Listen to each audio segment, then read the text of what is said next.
March added 178,000 jobs, and you can see the month before was negative 133,000. A couple of things to point out. Sure. One is that while the numbers for March were better than expected, the numbers for February were actually worse than originally reported. And those things are kind of related.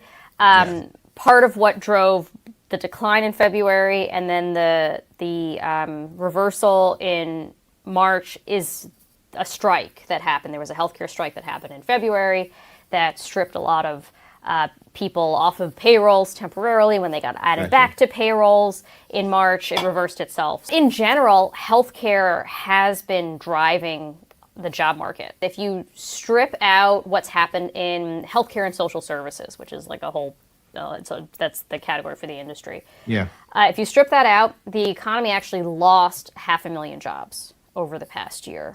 Until recently, the government subsidizes all. The government is a backstop for all of that. So it's not completely controlled by market forces, right? It's like the way we were talking about how Medicare is on probably an unsustainable fiscal trajectory. Well, every Medicare dollar that is spent is somebody else's medical income, right?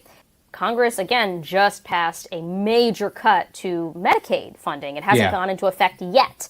It will go into effect, I guess, at the end of this year, beginning of next year. The passage of Obamacare was a godsend to a lot of rural hospitals because it meant that people were suddenly able to, because of Medicaid expansions, they were suddenly able to afford care. And so that sustained a lot of hospitals that were like teetering on the brink and couldn't afford to pay their staff or whatever.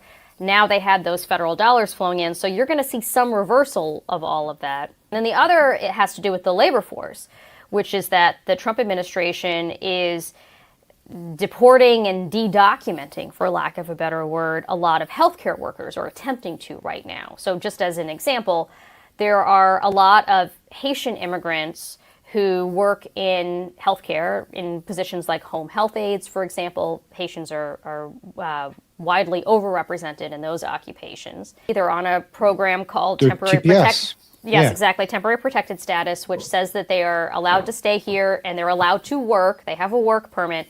Donald Trump is trying to strip them of that work authorization and that temporary legal status. They registered with the government to get TPS, so all the immigration authorities know exactly who they are and where they are. And they're just basically sitting ducks.